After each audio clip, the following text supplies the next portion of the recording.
చిన్న పాపమేనని మిన్నకుంటిని, కొంచెం అగ్ని కాల్చెను అడవి అంతయు. చిన్న పాపమేనని మిన్నకుంటిని, కొంచెం అగ్ని కాల్చెను అడవి అంతయు.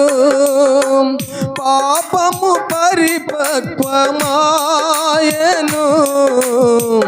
విడుదలనీయవా ఈ ఘోర పాపికి. పాపము పరిపక్వమాయెను, విడుదలనీయవా ఈ ఘోర పాపికి. అన్నువంత పాపమైన నన్ను అంత